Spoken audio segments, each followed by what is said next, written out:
ബഹുമാനപ്പെട്ട സുപ്രീം കോടതിയുടെ 5 അംഗ ഭരണഘടനാ ബെഞ്ചിൻ്റെ വിധി 9 അംഗ ഭരണഘടനാ ബെഞ്ചിലേക്ക് വിട്ടിട്ടുണ്ട്. ഈ 5 അംഗ ഭരണഘടനാ ബെഞ്ചിൻ്റെ വിധി എന്താണ്, അത് പട്ടികജാതി പട്ടികവർഗ സമൂഹത്തിനെ എങ്ങനെ ദോഷകരമായി ബാധിക്കും എന്നാണ് നമ്മൾ ചർച്ച ചെയ്യുന്നത്. കേരളത്തിൽ ഇപ്പോൾ ഏറ്റവും അവസാനത്തെ ലിസ്റ്റിൽ 53 പട്ടികജാതിയും 36 പട്ടികവർഗവുമാണ് ഉണ്ട് എന്നാണ് എൻ്റെ അറിവ്. അഭിപ്രായ വ്യത്യാസമുള്ളവരുണ്ടാവാം. ഓക്കെ, ഈ കേസിൻ്റെ സുപ്രീം കോടതിയിൽ ഇപ്പോൾ നിലനിൽക്കുന്ന 7 അംഗ ബെഞ്ചിലേക്ക് റെഫർ ചെയ്ത കേസിൻ്റെ ഒരു ആമുഖം, ഒരു ഹിസ്റ്ററി പറയാം. നമ്മുടെ പഞ്ചാബ് ഗവൺമെൻറ് ഒരു സർക്കുലർ പുറപ്പെടുവിക്കുകയുണ്ടായി. പഞ്ചാബിൽ ഉള്ള വാത്മീകി എന്ന് പറയുന്ന സമുദായത്തിനെയും പട്ടികജാതിയിൽപ്പെടുന്ന ഒരു സിഖ് സമുദായത്തിനും മൊത്തം പട്ടികജാതി സംവരണത്തിൻ്റെ 50% അപ്പോയിൻമെൻറ്റുകളിൽ കൊടുത്തുകൊണ്ട് ഒരു സർക്കുലറായിരുന്നു, നിയമമായിരുന്നില്ല. ആ സർക്കുലറിനെ അവിടുത്തെ പല പട്ടികജാതി സംഘടനകളും പഞ്ചാബ് ആൻഡ് ഹരിയാന ഹൈക്കോടതിയിൽ ചലഞ്ച് ചെയ്യുകയും പഞ്ചാബ് ആൻഡ് ഹരിയാന കോടതിയിൽ ചലഞ്ച് ചെയ്തതിൻ്റെ അടിസ്ഥാനത്തിൽ ആ സർക്കുലറിനെ പഞ്ചാബ് ആൻഡ് ഹരിയാന കോടതിയുടെ ഡിവിഷൻ ബെഞ്ച് റദ്ദ് ചെയ്യുകയും ചെയ്തു. ഡിവിഷൻ ബെഞ്ച് റദ്ദ് ചെയ്തു. അതിൻ്റെ അപ്പീൽ സുപ്രീം കോടതിയിൽ SLP ആയി, സ്പെഷ്യൽ ലീവ് പെറ്റീഷനായി ഫയൽ ചെയ്തു. ഈ സ്പെഷ്യൽ ലീവ് പെറ്റീഷൻ നിലനിൽക്കെ പഞ്ചാബ് ഹൈക്കോടതിയുടെ ഉത്തരവിനെയും സുപ്രീം കോടതിയിലെ അപ്പീലും നിലനിൽക്കെ തന്നെ ഏറ്റവും പ്രധാനപ്പെട്ട വിഷയം അതാണ്. ഒരു ജുഡീഷ്യൽ ഡിസിഷൻ വരികയും മറ്റൊരു ഇന്ത്യയുടെ പരമാധികാരമുള്ള കോടതിയുടെ മുന്നിൽ അതിൻ്റെ തീരുമാനം നിലനിൽക്കുകയും ചെയ്ത സാഹചര്യത്തിൽ പഞ്ചാബ് ഗവൺമെൻറ് ഈ സർക്കുലർ നിയമമാക്കി. എന്ന് പറഞ്ഞാൽ നിയമസഭ കൂടി MLA മാരുടെ വോട്ടിട്ട് ഭൂരിപക്ഷത്തിൻ്റെ അടിസ്ഥാനത്തിൽ നിയമം കൊണ്ടുവന്നു. ആ നിയമത്തിൽ പറയുന്നത്, സർക്കുലറിൽ എന്തായിരുന്നുവോ പറഞ്ഞിരുന്നത്, വാത്മീകി സമുദായത്തിനും മുഴവാഹ സിഖ് സമുദായത്തിനും പട്ടികജാതി വിഭാഗത്തിൻ്റെ 50% സംവരണം കൊടുക്കുന്നു എന്നാണ് പറഞ്ഞത്. ഇത് ഒരു നിയമമായി വന്നാൽ അതിൻ്റെ പ്രത്യേകത എന്താണ്? നിയമം റദ്ദ് ചെയ്യുന്നതുവരെ അത് തുടർന്നുകൊണ്ടേയിരിക്കും. ഒരു സർക്കുലർ ആണെങ്കിൽ ഒരു സർക്കുലർ വന്നു, അത് 1 വർഷമേ പ്രയോഗിക്കുന്നുള്ളൂ എന്ന് കഴിഞ്ഞാൽ 2ാമത്തെ വർഷത്തെ പ്രയോഗിക്കാൻ പറ്റുകയില്ല. ഒരു സ്പെഷ്യൽ റിക്രൂട്ട്മെൻറ്റ് ഡ്രൈവ് വന്നാലും ആ റിക്രൂട്ട്മെൻറ്റ് മാത്രമേ ബാധകമാകൂ. നമ്മൾ വ്യക്തമായി മനസ്സിലാക്കേണ്ട 2 കാര്യങ്ങളതാണ്. അപ്പോൾ സർക്കുലർ വന്നു എന്ന് പറഞ്ഞാൽ സർക്കുലറിന് ശേഷം പിന്നെ നിയമം വന്നു. നിയമം വന്നപ്പോഴേക്ക് എന്തായി? നാളെ മുതലുള്ള എല്ലാ അപ്പോയിൻമെൻറ്റുകൾക്കും അത് ബാധകമാകും. അതാണ് ഇവിടുത്തെ പ്രധാന പ്രശ്നം. പിന്നെ 2ാമത്തെ ക്വസ്റ്റ്യൻ, ഹൈക്കോടതിയുടെ വിധിയുടെ അപ്പീൽ സുപ്രീം കോടതിയിൽ നിലനിൽക്കുമ്പോൾ അതേ വിഷയത്തിന് ഒരു നിയമനിർമ്മാണം നടത്താൻ നിയമസഭയ്ക്ക് അധികാരമുണ്ടോ? ഈ 2 ക്വസ്റ്റ്യനാണ് അവിടെ ഉള്ളത്. 3ാമതൊരു ക്വസ്റ്റ്യൻ വരുന്നത്, പഞ്ചാബിലെ ഈ നിയമത്തിൻ്റെ സെക്ഷൻ 4 സബ്ക്ലോസ് 5 പ്രകാരം പട്ടികജാതി വിഭാഗത്തിലെ 1 or 2 ജാതികൾക്ക് പ്രത്യേക പരിഗണന കൊടുത്താൽ അത് ഭരണഘടനാപരമായി നിലനിൽക്കുമോ എന്നതാണ് 3ാമത്തെ ചോദ്യം. 4ാമത്തെ ചോദ്യം, അങ്ങനെ ഭരണഘടനയിൽ പ്രകാരം നിയമനിർമ്മാണം നടത്താൻ സംസ്ഥാന ഗവൺമെൻറ് അധികാരമുണ്ടോ? പട്ടികജാതിക്കാർക്ക്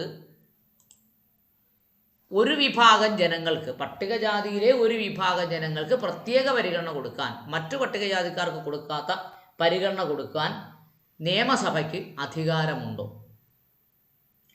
ഇങ്ങനെ 5 ചോദ്യങ്ങളാണ് ഇവിടെ ചർച്ച ചെയ്യപ്പെടുന്നത്. ഇവിടെ ചർച്ച ചെയ്യപ്പെടുന്നതെല്ലാം ഭരണഘടനയുടെ പിൻബലമുണ്ടോ എന്നതാണ് ചോദ്യം. അല്ലാതെ യഥാർത്ഥത്തിൽ കേരളത്തിലോ ഇന്ത്യയിലോ പട്ടികജാതിയിലെ ഏതെങ്കിലും വിഭാഗത്തിൽ പെടുന്നവർക്ക് സംവരണം കിട്ടുന്നത് കുറഞ്ഞിട്ടുണ്ടോ കൂടിയിട്ടുണ്ടോ എന്നതല്ല ചോദ്യം. ഇതാണ് അതിൻ്റെ പ്രധാന ചോദ്യം.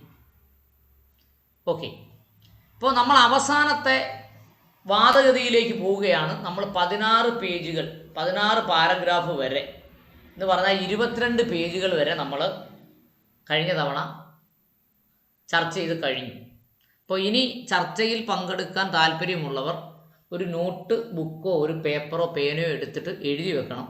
ഞാനൊരു പുസ്തകവും ഒരു നോട്ട് ബുക്കും ഒരു പേനയായിട്ടാണ് ചർച്ചയിലിരിക്കുന്നത്. ഓക്കെ, അപ്പോൾ എല്ലാവരും അങ്ങനെ ഇരുന്നാൽ നിങ്ങൾക്ക് പെട്ടെന്ന് കാര്യങ്ങൾ മനസ്സിലാക്കാനും ചർച്ചയിൽ പങ്കെടുക്കാനും മറ്റെവിടെയെങ്കിലും പോയി ഈ വിഷയം അവതരിപ്പിക്കേണ്ടതുണ്ടെങ്കിൽ അവിടെ എഫക്റ്റീവായി അവതരിപ്പിക്കാനും പറ്റും. ഓക്കെ, ഇവിടെ പറഞ്ഞത് ശ്രീ രോഹിൻ ഖോക്കർ എന്ന് പറയുന്ന ജഡ്ജി ലേണഡ് കൗൺസിൽ, ജഡ്ജി അല്ല advocate, learned counsel argued that based on the Tamil Nadu Act number 4 of 2009, the government of Tamil Nadu included 7 castes out of 76 castes in the list of scheduled caste Arunthathiyar. ഇവിടെ Tamil Nadu government എന്ത് ചെയ്തു? മൊത്തം 76 ജാതികളുള്ളതിൽ 7 ജാതികളെ എന്ത് ചെയ്തു? Scheduled caste ലിസ്റ്റിലേക്ക്, scheduled കാസ്റ്റിലെ അരുന്ധതിയാർ ലിസ്റ്റിൽ ഉൾപ്പെടുത്തി. The power of classification could not have been exercised. പക്ഷേ അവിടെ ഇത് എന്തായില്ല, വലിയ പ്രശ്നം ഉണ്ടായില്ല. The power of classification could not be exercised. അപ്പോൾ അവിടെ ക്ലാസിഫിക്കേഷൻ എന്ന് പറയുന്ന അധികാരം ഉപയോഗിച്ചിട്ടില്ല. The same is violated the basic structure of the constitution article 341. അത് ആർട്ടിക്കിൾ 341 അടിസ്ഥാന ഘടകത്തിനെ വയലേറ്റ് ചെയ്യുന്നതായിരുന്നു എന്നാണ് ഇവിടെ പറഞ്ഞിരിക്കുന്നത്. ഏത്? തമിഴ്നാട് ചെയ്തു. The same is violative of the basics features of the constitution article 341. Legislating sub classification is constitutionally impermissible. ഇപ്പോൾ 341 നമ്മൾ എപ്പോഴും ചർച്ചയ്ക്ക് വിധേയമാക്കുന്നതാണ്. 341 എന്ന് പറയുന്നത് ഒരു പ്രസിഡൻഷ്യൽ ഓർഡറാണ്. പട്ടികജാതി ലിസ്റ്റിൽ ചേർത്തിരിക്കുന്ന ജാതികളെ ചേർത്തിരിക്കുന്നത് പ്രസിഡൻഷ്യൽ ഓർഡർ പ്രകാരമാണ്. പാർലമെൻറ്റോ നിയമസഭയോ എന്ത് ചെയ്തിട്ടില്ല, അത് പാസ്സാക്കിയതല്ല. അപ്പോൾ ഇത് നമ്മളെന്നും വായിച്ച് കേൾപ്പിക്കുന്നതാണ്. എങ്കിൽ വരാത്തവർ, കഴിഞ്ഞ ക്ലാസ്സുകളിൽ ഇല്ലാത്തവർക്ക് വേണ്ടി ഒന്നും കൂടി വായിക്കാം. 341 ഭരണഘടനയുടെ ആർട്ടിക്കിൾ പട്ടികജാതികൾ രാഷ്ട്രപതിക്ക് ഏതെങ്കിലും സംസ്ഥാനത്തെയോ യൂണിയൻ പ്രദേശത്തെയോ സംബന്ധിച്ച് അത് ഒരു സംസ്ഥാനമാണെങ്കിൽ അതിലെ ഗവർണറോട് ആലോചിച്ച ശേഷം പൊതുവിജ്ഞാപനം വഴി ആ സംസ്ഥാനത്തെയോ യൂണിയൻ പ്രദേശത്തെയോ അതാത് സംഗതി പോലെ സംബന്ധിച്ചിടത്തോളം ഈ ഭരണഘടനയുടെ ആവശ്യങ്ങൾക്ക് പട്ടികജാതികളായി കരുതേണ്ട ജാതികളെയും വർഗങ്ങളെയും ഗോത്രങ്ങളെയും അല്ലെങ്കിൽ ജാതികളെയും വർഗങ്ങളുടെയോ ഗോത്രങ്ങളുടെയോ ഭാഗങ്ങളെയും അവയുടെ അവാന്തര വിഭാഗങ്ങളെയും നിർദ്ദേശിക്കാവുന്നതാണ്. ആരെയൊക്കെ നിർദ്ദേശിക്കാം?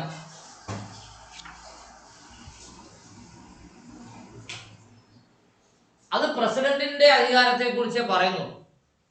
ഗവർണറുടെ അധികാരത്തെക്കുറിച്ച് അവിടെ പറയുന്നില്ല. പ്രസിഡന്റ് അധികാരത്തിൽ എന്ത് ചെയ്യാമെന്നാണ് പറഞ്ഞത്?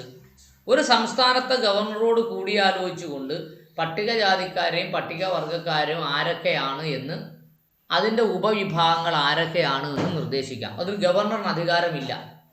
ഗവർണർ അധികാരം ഉണ്ടെങ്കിൽ മാത്രമേ നിയമസഭയ്ക്ക് അധികാരമുള്ളൂ.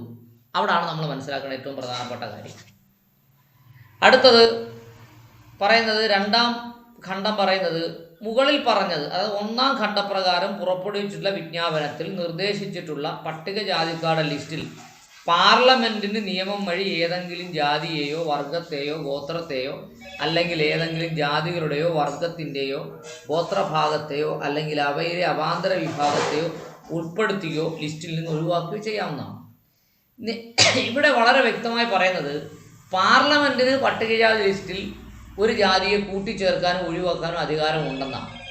പഞ്ചാബിന് എന്ന് പറഞ്ഞാൽ പഞ്ചാബ് ഒരു സംസ്ഥാനമാണ്, പാർലമെൻ്റ് അല്ല.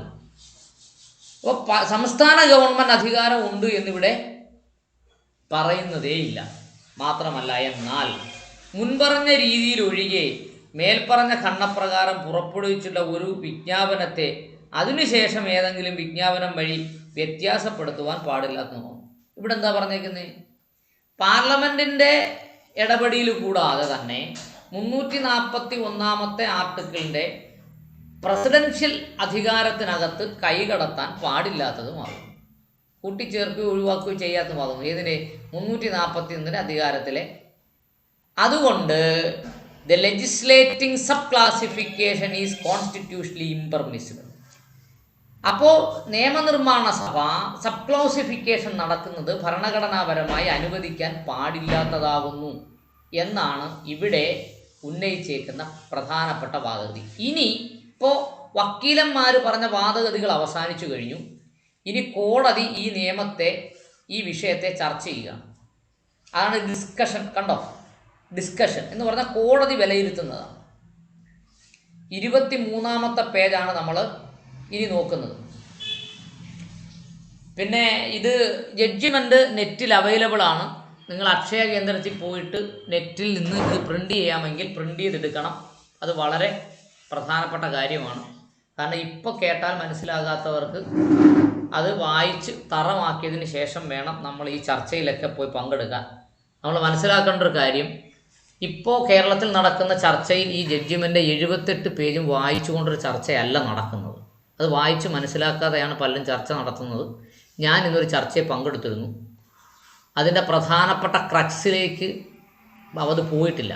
ചർച്ച ആര് നടത്തി എന്നുള്ളതൊരു വ്യത്യസ്തമായ കാര്യമാണ്. അതുകൊണ്ട് അത് ഞാൻ പറയുന്നില്ല.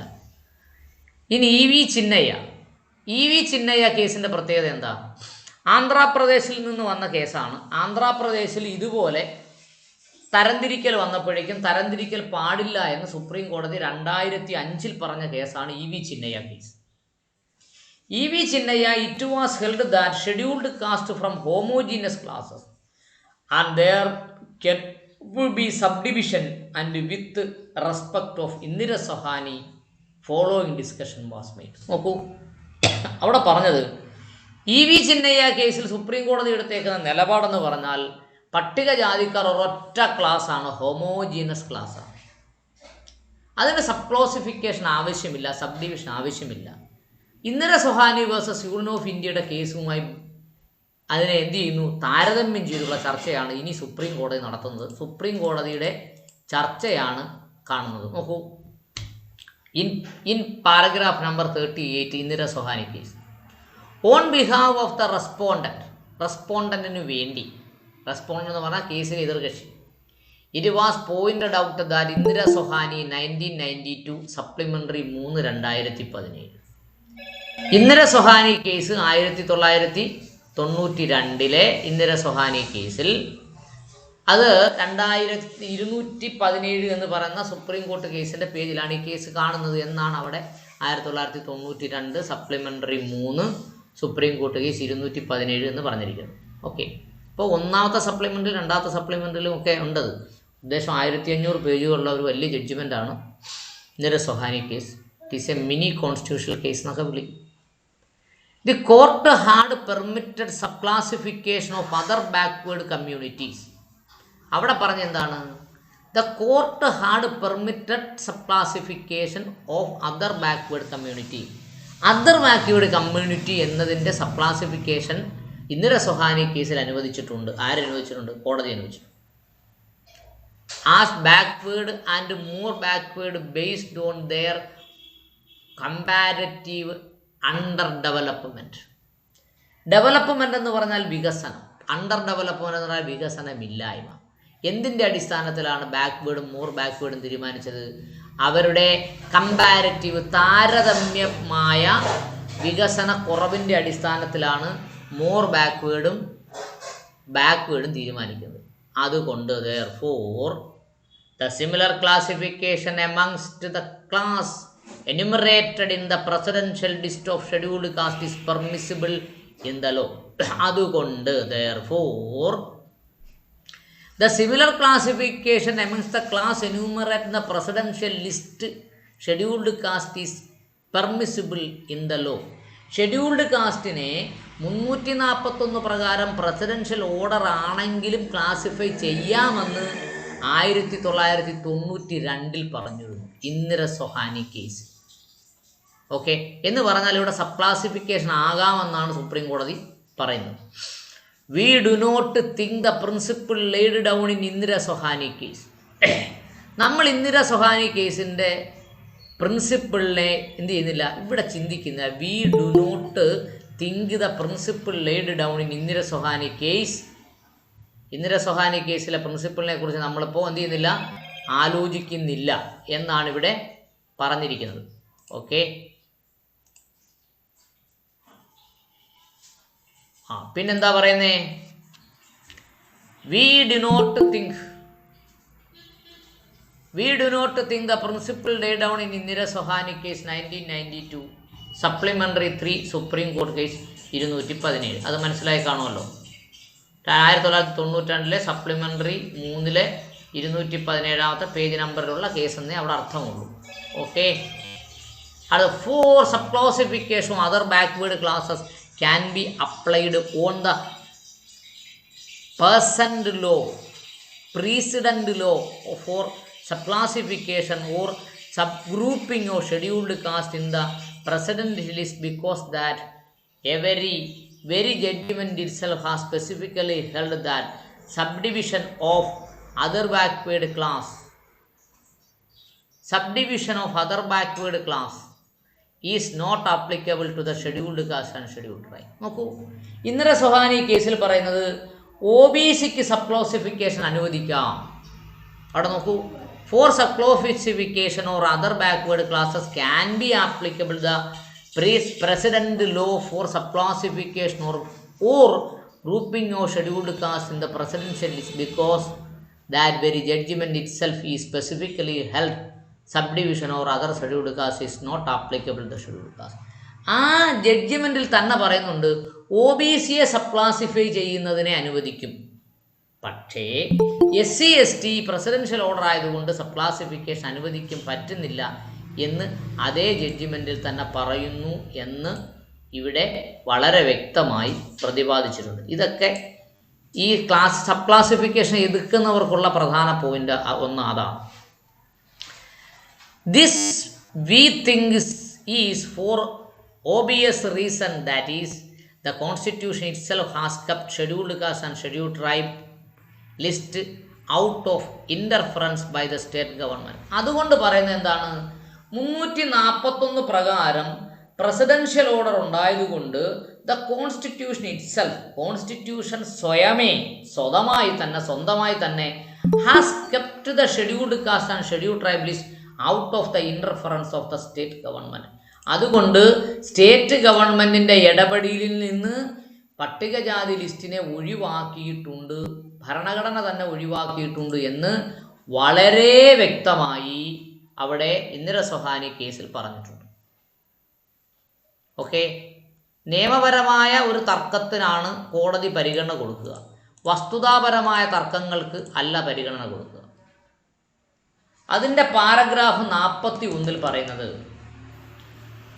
കൺഗ്ലോമറേഷൻ of caste given the presidential order in our opinion should be considered as a representing a class as a whole. അപ്പോൾ പ്രസിഡൻഷ്യൽ ലിസ്റ്റിൽ ഉൾപ്പെടുത്തിയിട്ടുള്ള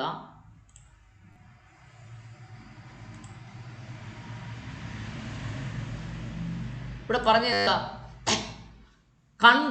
കൺഗ്ലോമറേഷൻ പ്രസിഡൻഷ്യൽ ലിസ്റ്റിൽ ഉൾപ്പെടുത്തിയിട്ടുള്ള caste given the presidential order, പ്രസിഡൻറ്റിൻ്റെ ഓർഡറിൽ ഉപയോഗിച്ചിരുന്ന കാസ്റ്റുകളെ ഇൻ അവർ ഒപ്പീനിയൻ എന്ന് പറഞ്ഞാൽ കോടതിയുടെ അഭിപ്രായത്തിൽ should be consider as a representing as a class as a whole.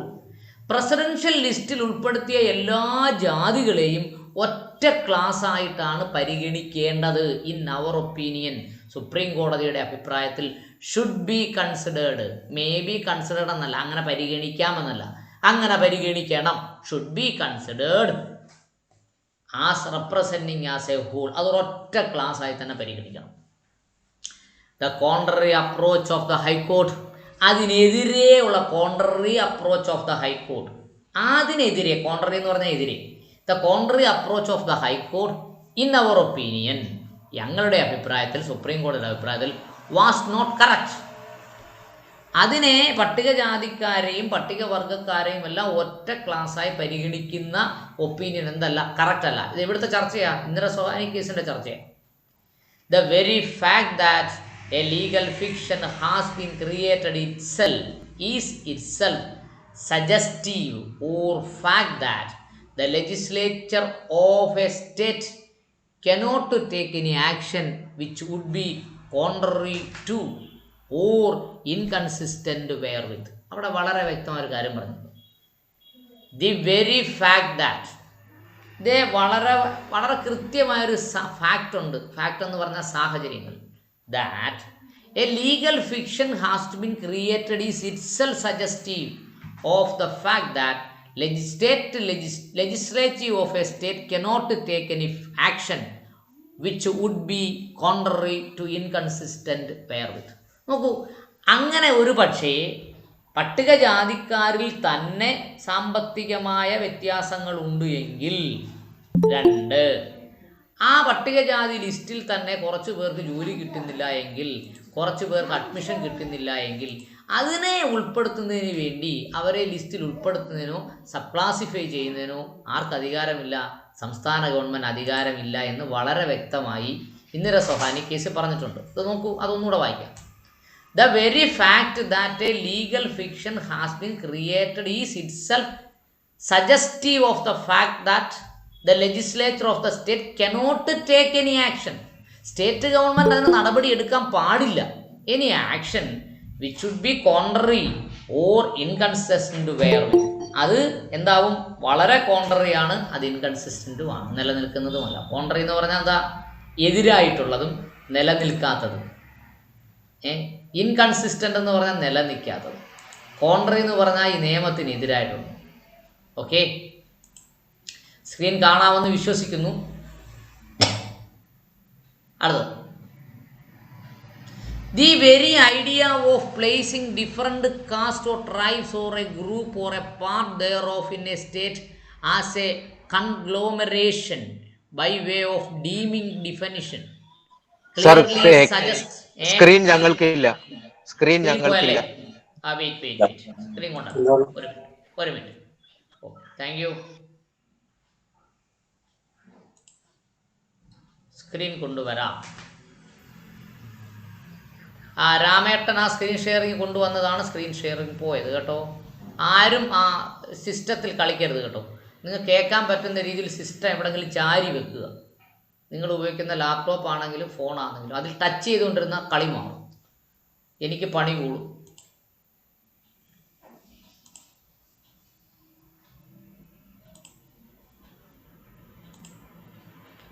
Yes, ഇപ്പൊ വരുന്നുണ്ടല്ലോ അല്ലേ? ഒന്നില്ല സാർ, സാറിനെ കാണാം. ഇപ്പൊ വന്നോ? ഓക്കെ, നോക്കൂ. The very idea of placing different castes or tribes or group or part thereof in a state as a conglomeration. ഓണാക്കി വെച്ചേക്കുന്ന മൈക്കൊക്കെ ഓഫാക്കി വെക്കണേ, എക്കോ വരുന്നുണ്ട് എനിക്ക്. Conglomeration by way of deeming definition clearly suggests that they are not to be subdivided or subclassified further. അവിടെ വളരെ വ്യക്തമായി പറയുന്നത് എന്താ? ദ വെരി ഐഡിയ, ഏറ്റവും പ്രധാനപ്പെട്ട ആശയം, ഓഫ് പ്ലേസിങ് ഡിഫറെൻറ്റ് കാസ്റ്റ്, വ്യത്യസ്തങ്ങളായ ജാതികളെ, വ്യത്യസ്തങ്ങളായ ട്രൈബുകളെ, വ്യത്യസ്തങ്ങളായ ഗ്രൂപ്പുകളെ thereof a state as conglomeration, ഒരു സംസ്ഥാന ഗവൺമെൻറ് കീഴിൽ ഒരൊറ്റ ലിസ്റ്റിൽ പെടുത്തിയിരിക്കുന്നത്. By way of deeming definition clearly suggest that, അത് വളരെ വ്യക്തമായി ഡീമിങ് ഡെഫിനിഷൻ എന്ന് പറഞ്ഞാൽ എന്തുവാ? നിശബ്ദമായി പറയുന്നത്. ഈ deeming definition that they are not to be subdivide or sub classified. വളരെ വ്യക്തമായി ഇന്ദിര സോഹാനി കേസിൽ പറഞ്ഞിരിക്കുന്നത് പട്ടികജാതിക്കാർ വിവിധ ജാതികളാണ്, പട്ടികവർഗം വിവിധ ട്രൈബുകളാണ്. അങ്ങനെ വിവിധ ഗ്രൂപ്പുകളിൽ പെടുന്നതിനെ ഒരു ലിസ്റ്റിൽ ചേർത്തിരിക്കുന്നതിൻ്റെ പ്രധാന ഉദ്ദേശം തന്നെ അവരെ വീണ്ടും സബ് ക്ലാസിഫൈ ചെയ്യാൻ പാടില്ല എന്നതാണ്. ഓക്കെ, അത് വളരെ പോസിറ്റീവായ ഒരു അഭിപ്രായമാണ് അവിടെ പറഞ്ഞിട്ടുള്ളത്. ഈ a class within a class of members of scheduled caste is created, the same should be amounted to tinkering with a list. ഒരു പട്ടികജാതി ലിസ്റ്റിനകത്ത് if a class within a class of members of scheduled caste created, പട്ടികജാതി ലിസ്റ്റിനകത്ത് തന്നെ മറ്റൊരു list create ചെയ്താൽ is created, the same should be amount to tinkering with the list. ആ ലിസ്റ്റുമായി ഒരുമിച്ച് പോകത്തില്ല, തിങ്കറിങ് വിത്ത് ലിസ്റ്റ്. അതിന് ഈ ഫ്രിക്ഷനൊക്കെ ഉണ്ടാകുമെന്നാണ് പറയുന്നത്. Such subclassification would be violative of article 14 of the constitution. അങ്ങനെ വരുന്നത് equality before law, equal protection of law എന്ന് പറയുന്ന ആർട്ടിക്കിൾ 14 നഗ്നമായ ലംഘനമാണ്. അപ്പോൾ കഴിഞ്ഞ ക്ലാസ്സുകളിൽ വരാത്തവർക്ക് വേണ്ടി ആർട്ടിക്കിൾ 14 ഒന്ന് വായിച്ച് കേൾപ്പിക്കാം. കാരണം ഇത് കാര്യം പറഞ്ഞു പോകാനല്ല നമ്മൾ ഇങ്ങനെ ഒരു ചർച്ച ഇത്രയും ദിവസങ്ങളായി നമ്മൾ നടത്താൻ ഉദ്ദേശിച്ചത്. ക്ലാസ്സിൽ വരുന്നവർ, ചർച്ചയിൽ പങ്കെടുക്കുന്നവർക്ക് ഭരണഘടനയെക്കുറിച്ചൊരു ചെറിയ അവബോധവും ഉണ്ടാകണമെന്നൊരു ഉദ്ദേശമുണ്ട്. നോക്കൂ, ആർട്ടിക്കിൾ 14 ഇംഗ്ലീഷിൽ പറയുന്നത് എങ്ങനെയാണ്? ഇക്വാളിറ്റി ബിഫോർ ലോ എന്നാണ് പറയുന്നത്. ഭാരതത്തിൻ്റെ ഭൂപ്രദേശത്തിനകത്ത് യാതൊരാൾക്കും നിയമത്തിൻ്റെ മുൻപാകെ സമത്വമോ നിയമങ്ങളുടെ സമാനമായ സംരക്ഷണമോ നിഷേധിക്കാൻ പാടുള്ളതല്ല. അപ്പോൾ അവിടെ പറയുന്നത് എന്താ? ഈ equality before law and equal protection of law എന്ന് പറഞ്ഞ ഭരണഘടനയുടെ ആർട്ടിക്കിളിന് എതിരാണ് സബ്ക്ലോസിഫിക്കേഷൻ എന്ന് പറയുന്നത്. ഇറ്റ് മേ ബി ട്രൂ, ഇത് ശരിയായിരിക്കാം, may be true, as has been observed by the High Court that the caste system has got struck up in the society but with a view to do away with the evil effect thereof. A legislation which does not answer the constitutional scheme cannot be upheld. ഇവിടെ എന്താ പറഞ്ഞേക്കുന്നത്? അവിടെ വളരെ പ്രത്യേകം ഇത് ശരിയായിരിക്കാം. എന്ത് ശരിയായിരിക്കാം എന്നാണ് പറയുന്നത്? As has been observed by the High Court, ഹൈക്കോടതി പറഞ്ഞതുപോലെ ഇത് ശരിയായിരിക്കാം. That the caste system has got struck up in the society but with a view to do away with the evil effect thereof. Caste സിസ്റ്റത്തിൻ്റെ മോശമായ വ്യവസ്ഥയും കൂടി എഫക്റ്റും കൂടെ കൂട്ടിച്ചേർത്തുകൊണ്ടായിരിക്കണം എന്ത് നടത്തേണ്ടത്? ആ സിസ്റ്റം നടത്തേണ്ടതെന്ന് പറഞ്ഞാൽ ലിസ്റ്റ് നിലനിർത്തേണ്ടത്. A legislation which does not answer constitution scheme cannot be upheld. ഒരു ലെജിസ്ലേഷൻ കോൺസ്റ്റിറ്റ്യൂഷണൽ സ്കീമിനെ, ഭരണഘടന എന്താണോ ഉദ്ദേശിക്കുന്നതിനെ പ്രത്യേകമായ ലെജിസ്ലേഷൻ്റെ ആവശ്യകത ഇല്ല എന്നാണ് ഇവിടെ പറയുന്നത്. നോക്കിയേ, a legislation which does not answer the constitution scheme cannot be upheld. ഭരണഘടനാപരമായ ഒരു വസ്തുത, പ്രത്യേകിച്ചും പാർലമെൻറ്റിന് ചെയ്യാവേണ്ട ഒരു വസ്തുത, ഒരു സംസ്ഥാന ഗവൺമെൻറ് ലെജിസ്ലേഷൻ എന്ത് ചെയ്യാൻ പാടില്ല, അത് ഉയർത്തിക്കൊണ്ടുവരാൻ പാടില്ല എന്നാണ് പറയുന്നത്. അതാര് ചെയ്തോളും? ഭരണഘടനയെ ചെയ്തോളും, അല്ലെങ്കിൽ പാർലമെൻറ്റ് ചെയ്തോളും, അല്ലെങ്കിൽ പ്രസിഡൻറ്റ് ചെയ്തോളും. It is also difficult to agree with the high court that for the purpose of identifying backwardness a further inquiry can be made by appointing a commission as to who among the members of scheduled caste is more backward. എന്താ ഇവിടെ വളരെ വ്യക്തമായിട്ട് പറഞ്ഞിട്ടുണ്ട്. ഒരു സംസ്ഥാന government ചെയ്ത ഒരു നടപടിയെ എന്ത് ചെയ്യാൻ പറ്റത്തില്ല? അംഗീകരിക്കാൻ പറ്റത്തില്ല. എന്ത് നടപടി അംഗീകരിക്കാൻ പറ്റത്തില്ല? നോക്കൂ, it is also difficult to agree with the high court. ഹൈക്കോടതിയുടെ തീരുമാനമായി എഗ്രി ചെയ്യാൻ, ഒരുമിച്ച് പോകാൻ വളരെ ഡിഫിക്കൽട്ടുണ്ട്, ബുദ്ധിമുട്ടുണ്ട്. എന്തുകൊണ്ടുണ്ട്? That for the purpose of identifying backwardness, a further inquiry can be made by appointing a commission as to who among the members of scheduled caste is more backward. Scheduled കാസ്റ്റിൽ more backward ആൾക്കാരുണ്ടോ എന്ന രീതിയിൽ അതിനെ കണ്ടുപിടിക്കുന്നതിന് വേണ്ടി ഒരു കമ്മീഷനെ വെച്ചത് പോലും ഭരണഘടനാപരമായി അംഗീകരിക്കാൻ പറ്റത്തില്ലാണെന്ന് ബഹുമാനപ്പെട്ട സുപ്രീം കോടതി അതിൻ്റെ ജഡ്ജിമെൻ്റ് 24-ാമത്തെ പേജിൽ പറയും. നമ്മൾ ഇതുപോലുള്ള ചർച്ചയിൽ പങ്കെടുക്കുമ്പോൾ എൻ്റെ അഭിപ്രായത്തിൽ ഇത് നല്ലപോലെ വായിച്ച് മനസ്സിലാക്കി, ഓരോ വരികളും വായിച്ച് മനസ്സിലാക്കിയിട്ട് വേണം ഈ ചർച്ചയിൽ നമ്മൾ മറ്റ് സ്ഥലങ്ങളിൽ പോയി പങ്കെടുക്കേണ്ടത്. ഇല്ലെങ്കിൽ കൃത്യമായി വായിച്ച് മനസ്സിലാക്കിയവർ ആ വേദിയിൽ ഇരിപ്പുണ്ടെങ്കിൽ അല്ലെങ്കിൽ ആ സദസ്സിൽ ഇരിപ്പുണ്ടെങ്കിൽ നമ്മൾ പറഞ്ഞതൊക്കെ നമ്മൾ ചോദ്യം ചെയ്യപ്പെടും. ഓക്കെ.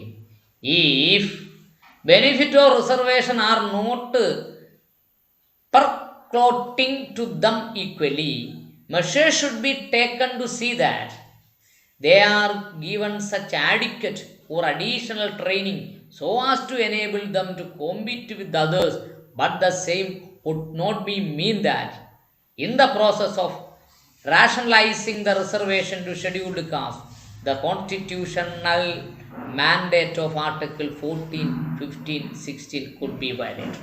ഇവിടെ വളരെ വ്യക്തമായിട്ട് പറയുന്നത് എന്താണ്? പട്ടികജാതിയിലോ പട്ടികവർഗത്തിലോ വരുന്ന ഒരു വിഭാഗം ജനങ്ങൾക്ക്, ഒരു വിഭാഗം ജാതികൾക്ക് ഈ സംവരണം കിട്ടുന്നില്ല, വിദ്യാഭ്യാസ സംവരണം കിട്ടുന്നില്ല, ഉദ്യോഗത്തിൽ സംവരണം കിട്ടുന്നില്ല എങ്കിൽ അവർക്ക് സംവരണം കിട്ടുന്നതിന് വേണ്ടി adequate or additional training should be enable them. അവർക്ക് ആഡിക്വറ്റായി ആവശ്യമായ അല്ലെങ്കിൽ അഡീഷണൽ കൂടുതലായ പരിശീലനങ്ങൾ കൊടുത്തുകൊണ്ട് additional training so as to enable them to compete with other rationalising reservation of scheduled caste and scheduled tribe. Scheduled കാസ്റ്റിൻ്റെയും ഷെഡ്യൂൾഡ് ട്രൈബിൻ്റെയും സംവരണം കിട്ടുന്നതിന് വേണ്ടി അവർക്ക് ആഡിക്വറ്റായി ആവശ്യമുള്ളത്, ആഡിക്വറ്റ് എന്ന് പറഞ്ഞാൽ ആവശ്യമുള്ളത്, അഡീഷണൽ എന്ന് പറഞ്ഞാൽ പ്രത്യേകമായത്, അഡീഷണൽ ആയതോ പ്രത്യേകമായതോ ട്രെയിനിങ് കൊടുത്തുകൊണ്ട് അവരെ സംവരണം എത്തിപ്പിടിക്കാൻ പറ്റുന്ന കപ്പാസിറ്റിയിലേക്ക് കൊണ്ടുവരണം. അല്ലാതെ ആർട്ടിക്കിൾ 14 ആർട്ടിക്കിൾ 15 ആർട്ടിക്കിൾ 16 വയലേറ്റ് ചെയ്യുന്നതിന് വേണ്ടി പ്രത്യേക നിയമനിർമ്മാണം നടത്താൻ പാടില്ല എന്ന് അവിടെ വളരെ വ്യക്തമായി ബഹുമാനപ്പെട്ട സുപ്രീം കോടതി പറഞ്ഞിരിക്കുന്നു. നിങ്ങൾ കണ്ടല്ലോ അല്ലേ? മനസ്സിലായി കാണുമെന്ന് വിശ്വസിക്കുന്നു. The following opinion expressed by Justice B.S. Sinha. B.S. Sinha എന്ന് പറയുന്ന ജഡ്ജി താഴെ പറയുന്ന ഒപ്പീനിയൻ പറഞ്ഞു. ഇത് 5 അംഗ ബെഞ്ചാണ് കേട്ടോ. 5 അംഗ ബെഞ്ചിനെയാണ് നമ്മൾ ഭരണഘടനാ ബെഞ്ച് എന്ന് പറയുന്നത്. ഓക്കെ. 113 പാരഗ്രാഫിൽ, ഈ കേസിൻ്റെ അല്ല, ഇന്ദിര സൊഹാനി കേസിൻ്റെ 113 പാരഗ്രാഫിൽ പറയുന്നത്, the power of the state to decide as regard grant benefit of reservation in jobs or an education institution to the backward classes is not disputed. ഇവിടെ വളരെ വ്യക്തമായി പറയുന്നത് എന്താണ്? ബാക്ക്വേർഡ് ക്ലാസ്സിന് the power of the legislature, state legislature to decide as the regard the grant of benefit to reservation in the jobs or in the education institution backward classes not to be in dispute. Backward ക്ലാസ്സിന്, പിന്നോക്ക ജാതികൾക്ക് സർക്കാർ ഉദ്യോഗങ്ങളിലോ education ഇൻസ്റ്റിറ്റ്യൂഷനിലോ benefit കിട്ടുന്നതിന് വേണ്ടി sub classification, creamy layer OBCക്ക് കൊണ്ടുവന്നതിനെ നമ്മൾ എന്ത് ചെയ്യുന്നില്ല? എതിർക്കുന്നില്ല. അവിടെ വളരെ വ്യക്തമായി പറഞ്ഞിട്ടുണ്ട്, it is furthermore not to dispute that if such is decisions is made, the state can also lay down the legislative policy as regard extents of reservation to made for the different members of backward classes including scheduled caste. ഇവിടെ എന്താ പറഞ്ഞിരിക്കുന്നത്? It is furthermore not dispute. ഇവിടെ വേറെ dispute ഇല്ല. എന്താണ്? That if such a decision is made to the state can also lay down a legislation policy as regard the reservation to be made for the different members of the backward classes including scheduled caste എന്ന് പറഞ്ഞാൽ നമ്മൾ മുമ്പേ പറഞ്ഞ പോയിന്റിന് നേരെ എതിരായിട്ട് അപ്പോൾ താഴെ പറയുന്നത്. എന്താ പറഞ്ഞേക്കുന്നത്? ബാക്ക്വേർഡ് ക്ലാസ്സിന് ഫർദർ ക്ലാസിഫിക്കേഷൻ സ്റ്റേറ്റ് ഗവൺമെൻറ് കൊടുക്കുന്നതിനെ നമ്മൾ എതിർക്കേണ്ടതില്ലെന്ന് ഇവിടെ പറഞ്ഞതുവാ. It is further not dispute. നമ്മൾ തർക്കിക്കുന്നില്ല. നോട്ട് ഡിസ്പ്യൂട്ട് ദാറ്റ് ഈ സച്ച് എ ഡിസിഷൻ, മോളിൽ പറഞ്ഞ പോലെ ബാക്ക്വേർഡ് ക്ലാസ്സിനെ തരംതിരിക്കുന്നത്, decision is made in the by the state can also lay down legislative policy as regard the extent of reservation to be made for different members of backward classes including scheduled caste. Scheduled കാസ്റ്റിനെയും backward ക്ലാസ്സിനെയും further റിസർവേഷനിൽ club ചെയ്യുന്നതിനെ എന്ത് ചെയ്യുന്നില്ല? നമ്മൾ ഇവിടെ dispute ചെയ്യുന്നില്ല എന്ന് 113 പാരഗ്രാഫിൽ പറഞ്ഞിട്ടുണ്ട്. ആര് പറഞ്ഞിട്ടുണ്ട്? സിൻഹ എന്ന് പറഞ്ഞ ജഡ്ജി പറഞ്ഞിട്ടുണ്ട്. അപ്പോൾ 5 അംഗ ബെഞ്ചിലിരുന്ന എല്ലാ ജഡ്ജിമാരും അല്ലെങ്കിൽ 13 അംഗ ബെഞ്ചിലിരുന്ന എല്ലാ ജഡ്ജിമാരും ചിന്നയ്യയുടെ ജഡ്ജിമെൻ്റ് എന്ന് പറഞ്ഞാൽ 5 ബെഞ്ചിൻ്റെയാണ്. എല്ലാ ജഡ്ജിമാരും ഓരോ അഭിപ്രായമല്ല പറഞ്ഞത്. സിൻഹ ജഡ്ജിക്ക് പ്രത്യേക അഭിപ്രായം ഉണ്ടെന്ന് നമ്മൾ മനസ്സിലാക്കണം.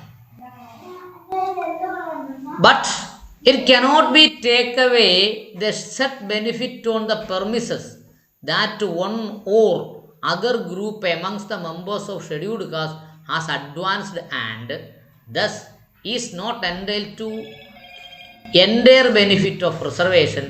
The impugned legislation thus must be held to be unconstitutional. ഇവിടെ പറഞ്ഞേക്കുന്നത് എന്താ? ആ ജഡ്ജിമെൻറ്റിനെ നമ്മൾ സ്ട്രക്ക് ഔട്ട് ചെയ്യുന്നത് ഇങ്ങനെയാണ്. എങ്ങനെയാണ്? ബഹുമാനപ്പെട്ട സുപ്രീം കോടതി പറഞ്ഞേക്കുന്നത്, ബട്ട് എന്നാൽ നമ്മളെന്താ പറഞ്ഞത്? മുകളിൽ ബാക്ക്വേർഡ് ക്ലാസ്സിനെയും ഷെഡ്യൂൾഡ് കാസ്റ്റിനെയും ഫർദർ ക്ലാസിഫൈ ചെയ്യുന്നതിന് വേണ്ടി സ്റ്റേറ്റ് ഗവൺമെൻറ് അധികാരത്തിൽ നമ്മൾ തക്കാലം ഇടപെടണ്ട എന്ന് പറഞ്ഞിട്ട് പറയുന്നത് എന്നാൽ but it cannot be take away the set benefit on the premise that one or other group advanced and ഒരു ഗ്രൂപ്പ്, പട്ടികജാതിയിലെ ഒരു ഗ്രൂപ്പ് അല്ലെങ്കിൽ മറ്റൊരു ഗ്രൂപ്പ് അഡ്വാൻസ് ചെയ്തിട്ടുണ്ട്, കുറച്ച് സാമ്പത്തികമായി മുന്നേറിയിട്ടുണ്ടെങ്കിൽ thus is not entitled to their benefit of reservation. അത് ഇറ്റ് ഈസ് നോട്ട് എൻറ്റൈൽഡ്, അവർക്ക് റിസർവേഷൻ്റെ അവകാശം ഇല്ല എന്ന് പറയുന്നത് ദ ഇംപ്യൂൺഡ് ലെജിസ്ലേഷൻ, അങ്ങനെ പറയുന്ന ലെജിസ്ലേഷൻ ദസ് അതുകൊണ്ട് must be held to be unconstitution. അവിടെ വളരെ വ്യക്തമായി പറഞ്ഞിട്ടുണ്ട്, പട്ടികജാതിയിലും പട്ടികവർഗത്തിലും വരുന്ന ഒരു വിഭാഗം ജനങ്ങൾക്ക് റിസർവേഷൻ്റെ ബെനിഫിറ്റ് ഇത്രയും കൂടുതൽ കിട്ടിയത് കൊണ്ട് അവർക്ക് ഇനി റിസർവേഷൻ്റെ ആനുകൂല്യം കൊടുക്കേണ്ടതില്ല എന്ന് തീരുമാനിക്കുന്നത് to be unconstitutional, must be held to be unconstitutional, അത് ഭരണഘടനാ വിരുദ്ധമാണെന്ന് പറയേണ്ടതുണ്ട് എന്ന് വളരെ വ്യക്തമായി അവിടെ പറഞ്ഞിട്ടുണ്ട്. ഇവിടെ നമ്മുടെ പ്രധാനപ്പെട്ട ചർച്ച പഞ്ചാബ് ആക്ടിൻ്റെ 4(5) എന്നുള്ളത് ഭരണഘടനാപരമായി നിലനിൽക്കുമോ എന്നതാണ് ചർച്ച. ഓക്കെ, അല്ലാതെ പഞ്ചാബിലെ കുറച്ച് പട്ടികജാതിക്കാർക്ക് സംവരണം കിട്ടിയിട്ടേ ഇല്ല, അതുകൊണ്ട് ബാക്കിയുള്ളവരെ ഒഴിവാക്കണം എന്ന ഫാക്ച്വൽ ആസ്പെക്റ്റ് അല്ല നമ്മൾ ചർച്ച ചെയ്യപ്പെടുന്നത്, legal ആസ്പെക്റ്റാണ്.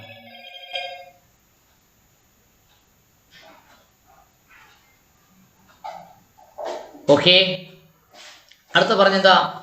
One of the question is whether E.V. Chinnaiah correctly appreciate the majority decision in Indira Sohani case. Indira Sawhney versus union of India എന്ന് പറയുന്ന കേസിലെ അതേ തത്വം E.V. Chinnaiah versus state of Andhra Pradesh എന്ന് പറയുന്ന കേസിൽ പാലിക്കപ്പെട്ടിട്ടുണ്ടോ എന്നതാണ് അടുത്ത ക്വസ്റ്റ്യൻ എന്നാണ് ജസ്റ്റിസ് സിൻഹ പറയുന്നത്. It was argued that in Indira Sawhney the majority of judges held that amongst the backward there may be some more backward, and if state chooses to make such classification it should be permissible in law.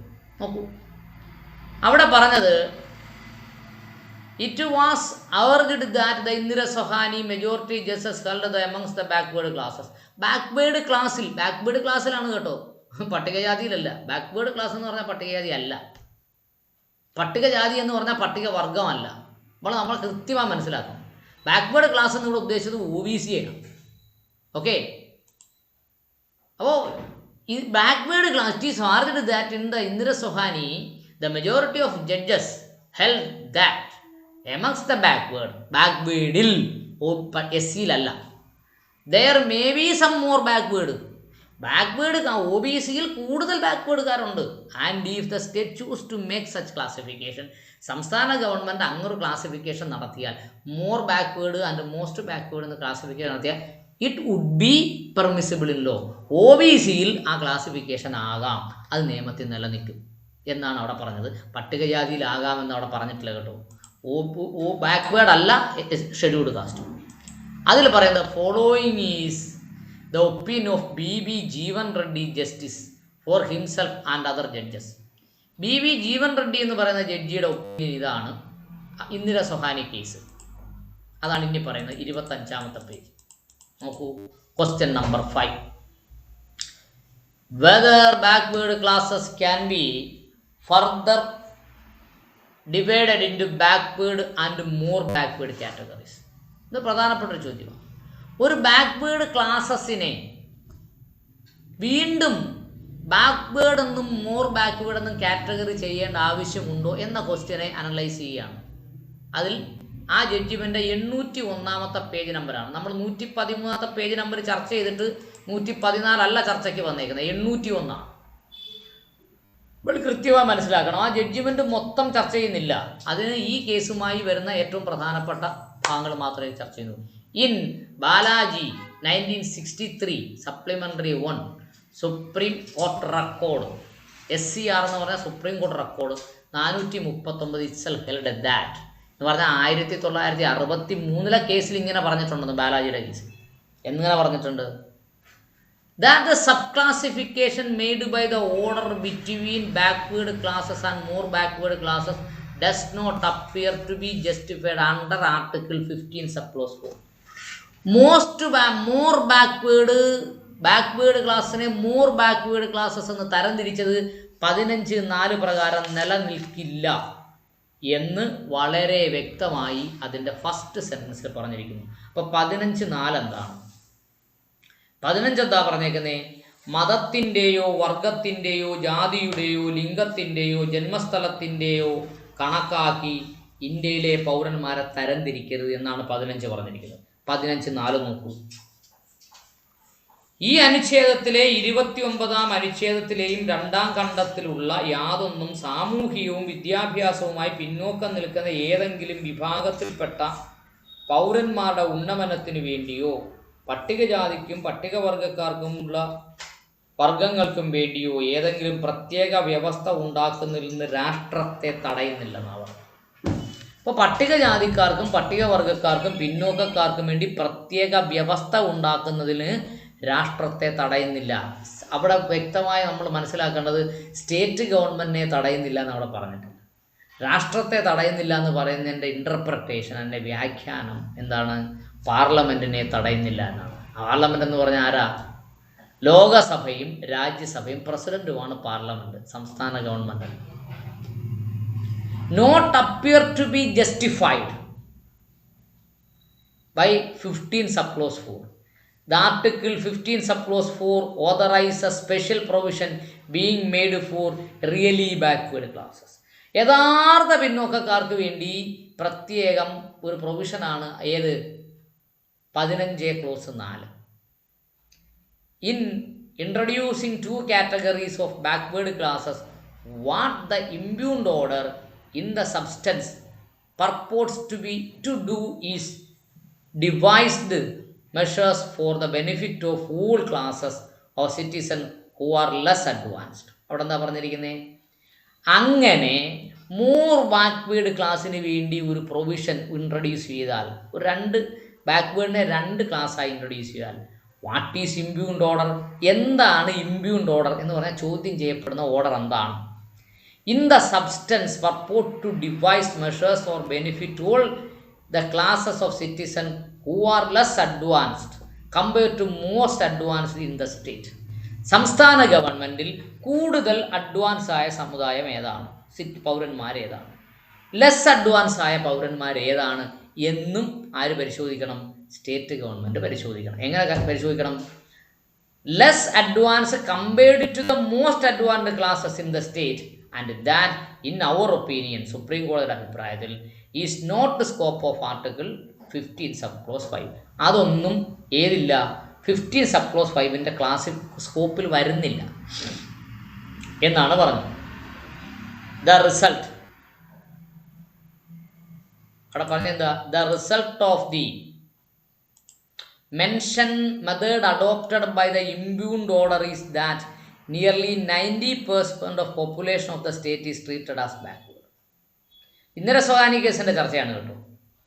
അപ്പോൾ in the result and the method adopted by the impugned order, ഇപ്പോൾ supreme കോടതിയുടെ മുന്നിൽ വന്നേക്കുന്ന order എന്ന് പറഞ്ഞാൽ ഇമ്പ്യൂൺഡ് order എന്ന് പറഞ്ഞാൽ challenge ചെയ്യപ്പെട്ട ഓർഡർ എന്ന് പറഞ്ഞാൽ കോടതി കീഴിലേക്ക് നടപടിക്ക് കാരണമായ ഓർഡർ, അതാണ് ഇമ്പ്യൂൺഡ് ഓർഡർ. ഈസ് ദാറ്റ് ഒരു സംസ്ഥാനത്തിൻ്റെ 90% ജനങ്ങളും ഏതാണ്? ബാക്ക്വേർഡാണ്. And that illustrate how to order the fact dividing the population of the state into most advanced and the rest.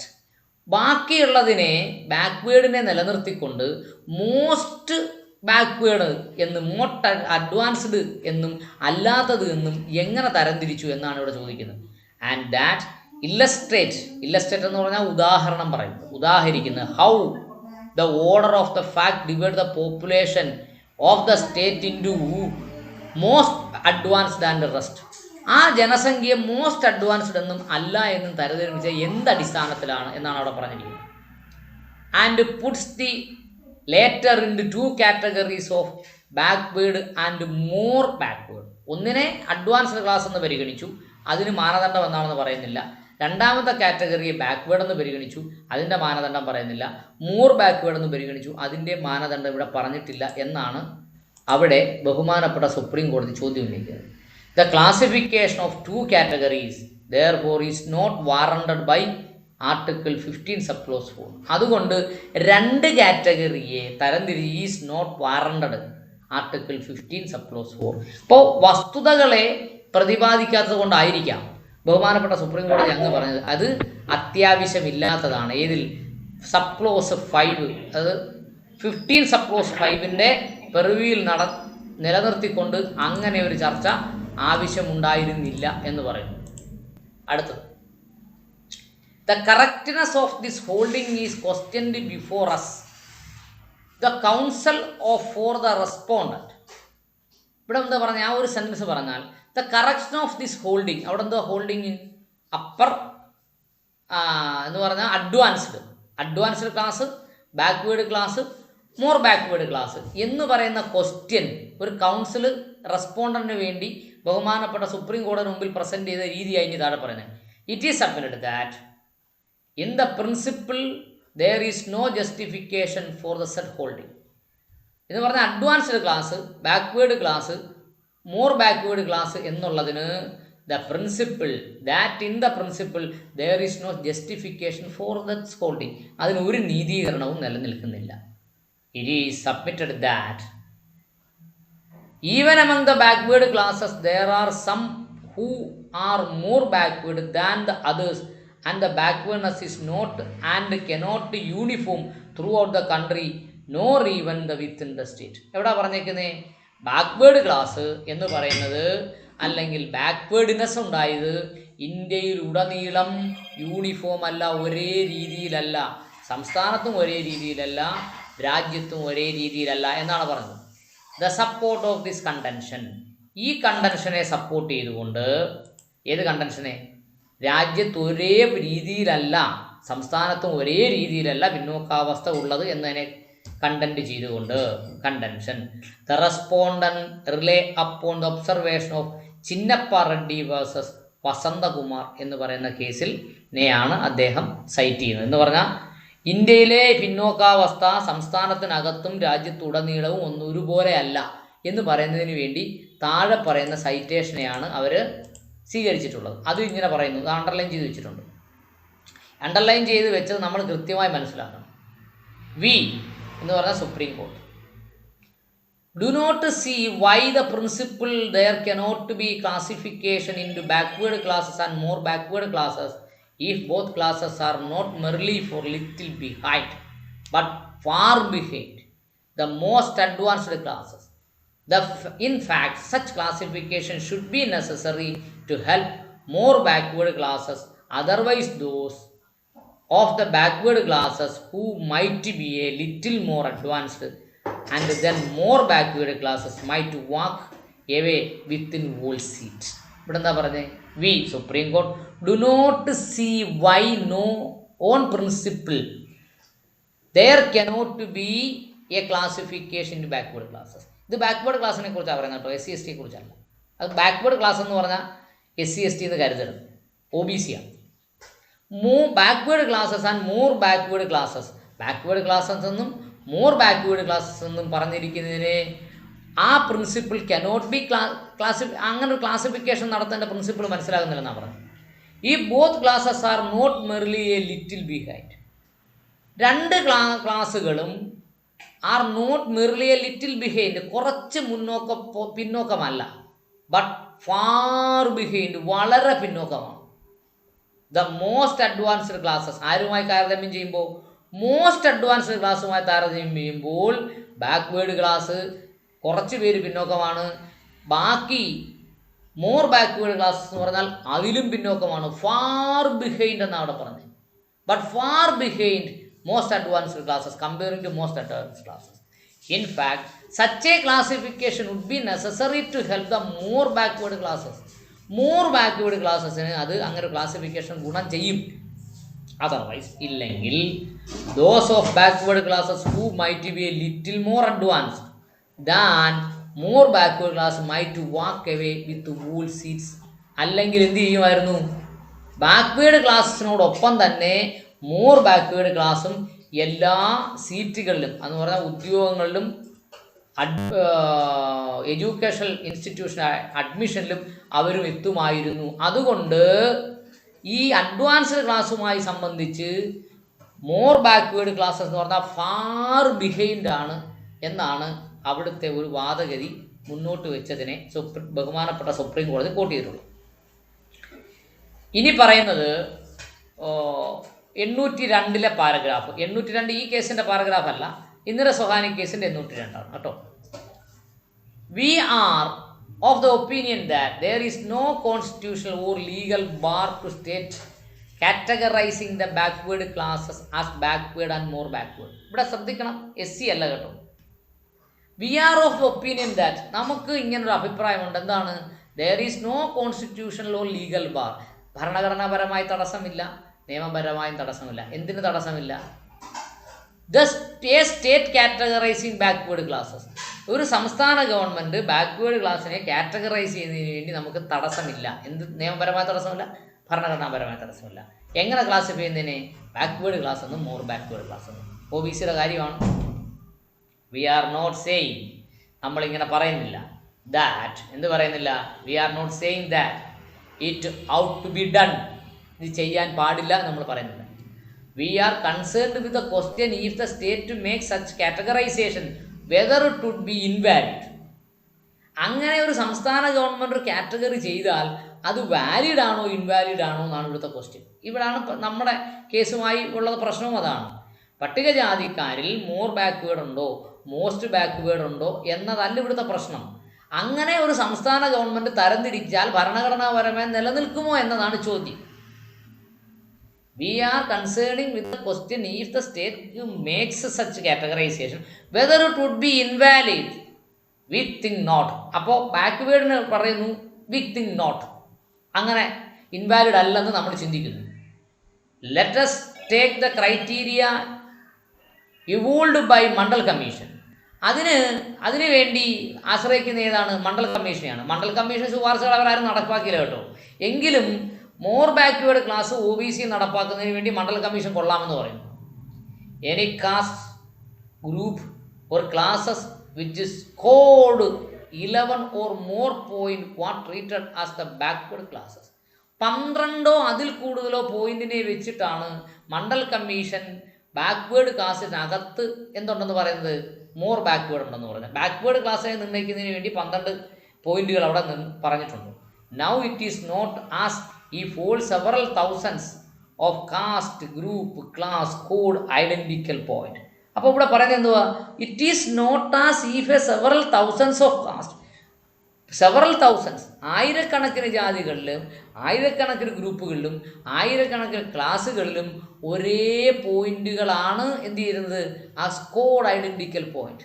ആ ഐഡൻറ്റിക്കൽ പോയിന്റുകളെല്ലാം ഒരുപോലെ വരണമെന്ന് നിർബന്ധമൊന്നുമില്ല. It is not as if all several thousands of caste, group, classes scored identical points. എല്ലാ ജാതികളും പിന്നോക്കമാണെങ്കിലും അതിൽ കൂടുതൽ പിന്നോക്കമാണെങ്കിലും എല്ലാ ജാതികളുടെയും ഈ മുമ്പേ പറഞ്ഞ മണ്ഡൽ കമ്മീഷന്റെ 12 പോയിന്റുകളും ഒരേപോലെ വരണമെന്നില്ല. Scored points between 20 to 22, there may be some who has scored points between 11 and 30.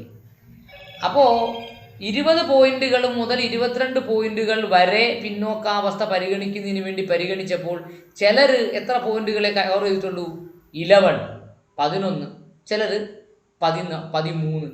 ഇങ്ങനെയുള്ള പോയിന്റുകളാണ് ചിലരെ എന്ത് ചെയ്തത്?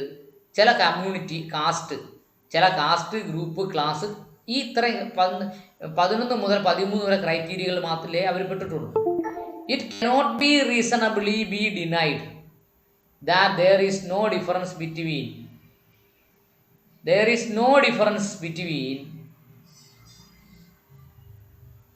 these two sets of categories of group class. It cannot be reasonably be denied. അങ്ങനെയുള്ള കാര്യങ്ങളെ നമുക്ക് ഡിനേ ചെയ്യാൻ പറ്റില്ല. ഡിനേ ചെയ്യുക എന്ന് പറഞ്ഞാൽ എന്താ? ഒഴിവാക്കുക, ഡിനേ ചെയ്യുക, തള്ളിക്കളയുക. അങ്ങനെയുള്ള പോയിന്റുകൾ നമുക്ക് തള്ളിക്കളയാൻ പറ്റില്ല. Reasonably denied that there is no difference between two sets of caste, group and classes. കാസ്റ്റിനും ഗ്രൂപ്പിനും ക്ലാസ്സിനും ഒന്നും എന്ത് ചെയ്യില്ല, വ്യത്യസ്തങ്ങളില്ല എന്ന് നമുക്ക് ഡിനേ ചെയ്യാൻ പറ്റില്ല. പക്ഷേ 22 പോയിന്റും പാലിച്ചവരില്ലായിരിക്കാം. 11 മുതൽ 13 വരെ പോയിന്റുകൾ അവർ പാലിച്ചിട്ടുണ്ട്. ഇപ്പോൾ ഇനി അണ്ടർലൈൻ ചെയ്ത് പറയുന്നത് എന്താണ്?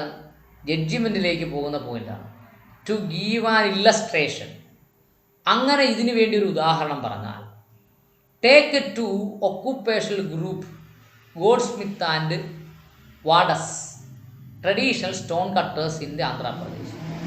സ്വർണ്ണപ്പണിക്കാരെ, അത് ഒ ബി സിക്കാരാണ് കേട്ടോ, സ്വർണ്ണപ്പണിക്കാരെയും കല്ല് വെട്ടുകാരെയും നമ്മൾ പരിഗണിച്ചാൽ, both include within other backward classes, അവർ രണ്ടുപേരും ഒ ബി സിയിലാണ് പെടുന്നത്.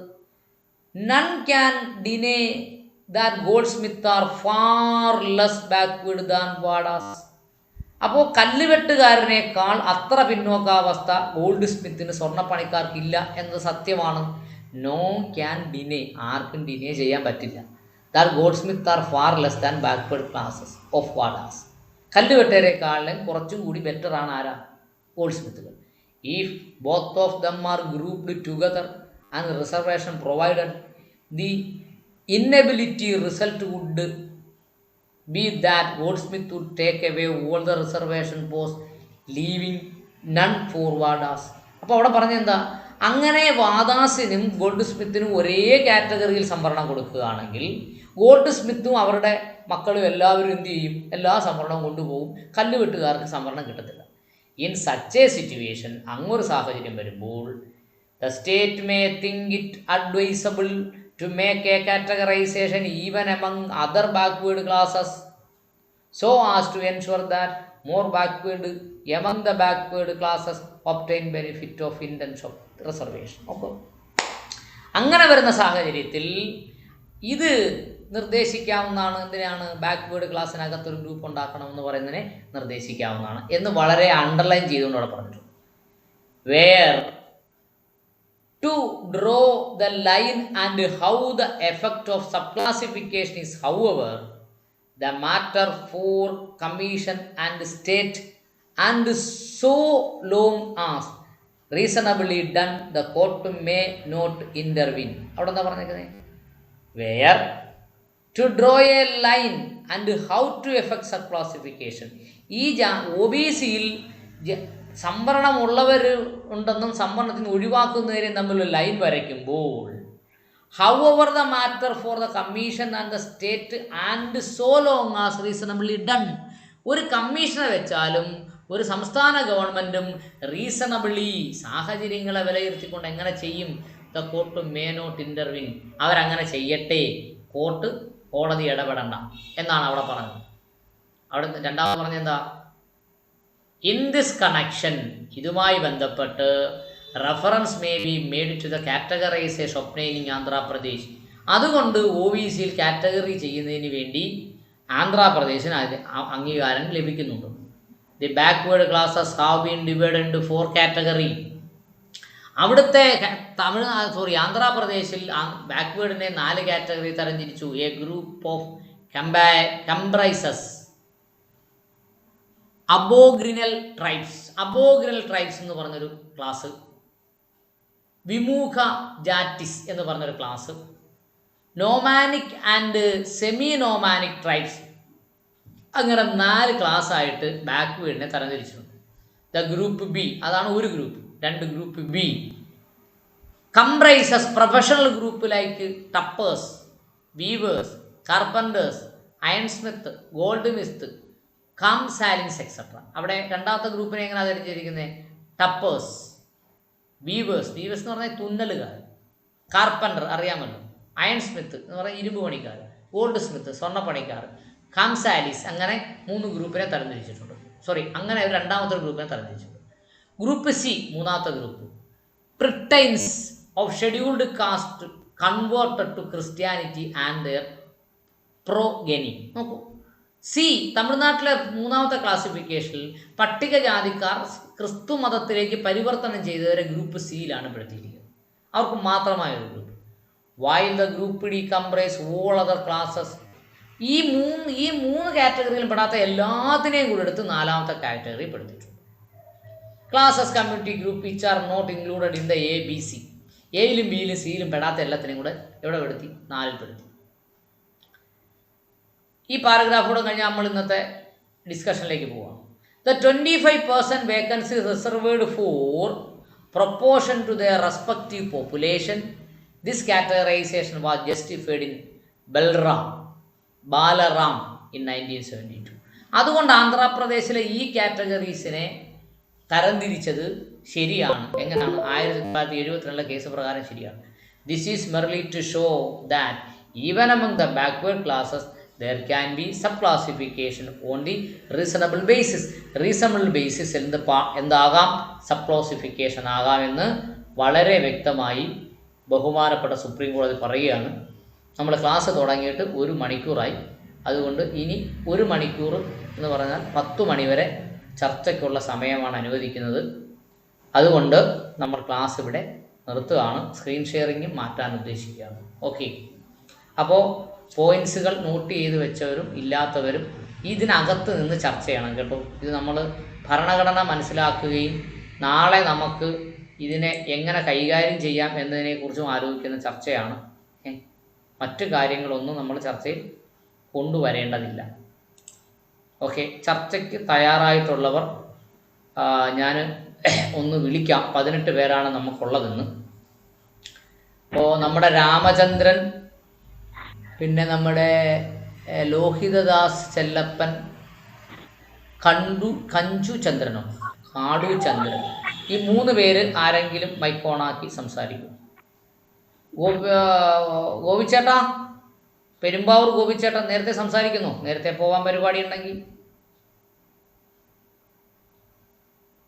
ഗോപിച്ചേട്ടൻ പോയോ? യെസ്, 1ാമത്തെ റോയിൽ ശിവൻ ചേട്ടാ സംസാരിക്കുക. Mike on ആക്കിയല്ലോ.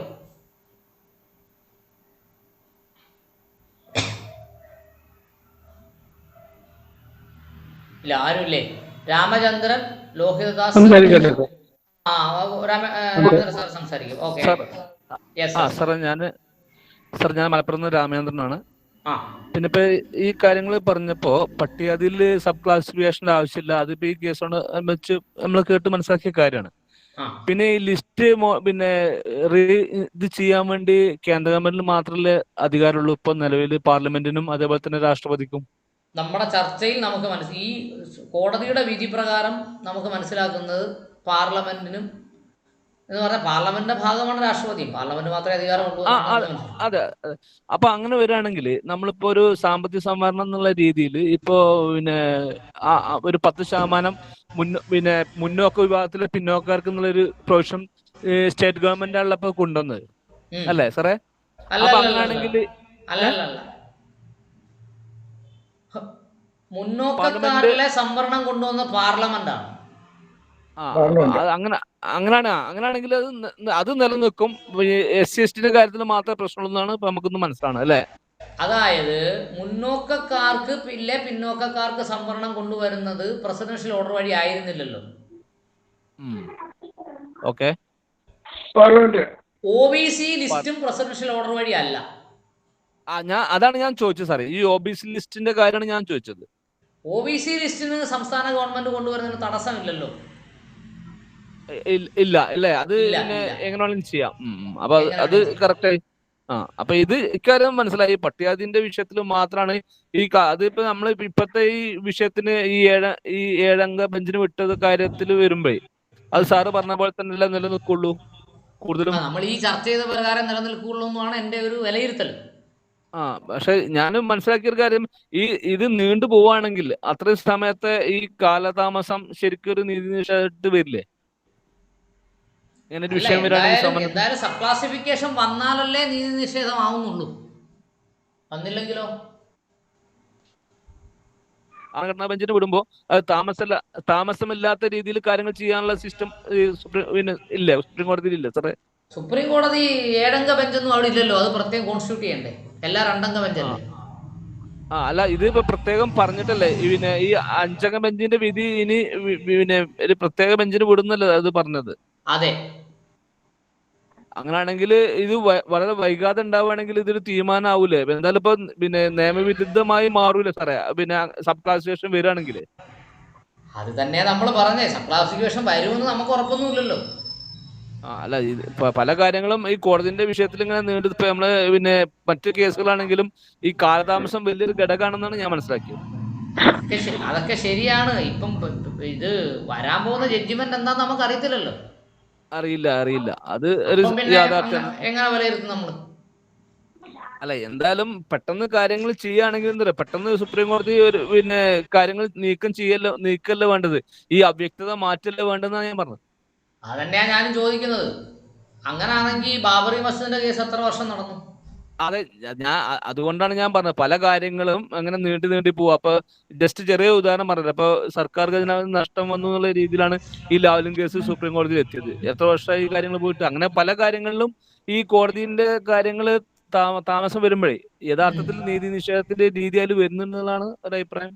എനിക്ക് അഭിപ്രായമില്ല. കാരണം കോടിക്കണക്കിന് കേസ് കെട്ടിക്കിടക്കുകയാണ്. കോടിക്കണക്കിന് കേസ് കെട്ടിക്കിടക്കുന്നത് എന്തുകൊണ്ടാ? ജഡ്ജിമാരുടെ എണ്ണം കുറവാണ്. എന്തായാലും പാർലമെന്റിൽ സീറ്റുകളൊന്നും ഒഴിഞ്ഞു കിടക്കുന്നില്ലല്ലോ ഇപ്പോ. ജഡ്ജിമാരുടെ എണ്ണം കുറവല്ലേ, അതുകൊണ്ടല്ലേ കേസ് കെട്ടിക്കിടക്കുന്നത്. അല്ല, അത് എടുക്കേണ്ടത് ശരിക്കും ജുഡീഷ്യറി ഡിപ്പാർട്ട്മെന്റ് തന്നെ സാർ. അത് ചെയ്യേണ്ടത് സർക്കാരിന്റെ ബാധ്യത കൂടി അല്ലേ? ആണല്ലോ.